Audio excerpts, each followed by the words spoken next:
ഞാൻ അഭിനയിച്ചൊരു സിനിമയിൽ പൊറാട്ട് നാടകം എന്ന് പറഞ്ഞാണ് സിനിമയുടെ പേര്. ഞാൻ ഒരു പ്രധാനപ്പെട്ട റോളായിരുന്നു. എനിക്കൊരു സംഘപരിവാർ ഗോപാൽജി എന്നൊരു കഥാപാത്രത്തെയാണ് ഞാൻ അവതരിപ്പിച്ചത്. സംഘപരിവാർ മലബാറിലൊരു സംഘപരിവാർ ലീഡർ വേഷമായിരുന്നു എനിക്ക്. എൻ്റെ കഥാപാത്രത്തെ കാണുന്ന സമയത്ത് അദാനി ഗോപാലൻ എന്ന് പറഞ്ഞിട്ട് കളിയാക്കുന്ന ഒരു സൂരജിൻ്റെ കഥാപാത്രം ഉണ്ടായിരുന്നു. അദാനി ഗോപാലൻ എന്ന് അദ്ദേഹം പറയില്ല.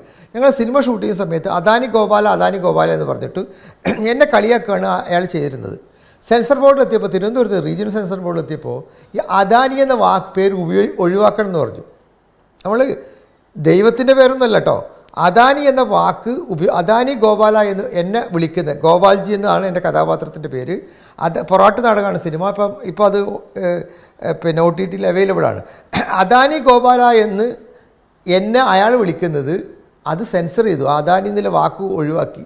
അതായത് അത്രയും നമ്മൾ പിന്നെ അത് വലിയ വിവാദമാക്കേണ്ടെന്ന് കരുതി അതിനെക്കുറിച്ച് ആ സമയത്ത് സിനിമയുടെ പ്രവർത്തകർ പുറത്തു പറഞ്ഞില്ല. അപ്പോൾ നമ്മുടെ ഈ ഒരു കാര്യം, നമ്മൾ ഈ സെൻസർ ബോർഡ് കാണിക്കുന്ന ഒരു സെൻസില്ലായ്മ, അവിവേകം വലിയ തോതിൽ നമ്മൾ ശ്രദ്ധിക്കേണ്ടതുണ്ട്.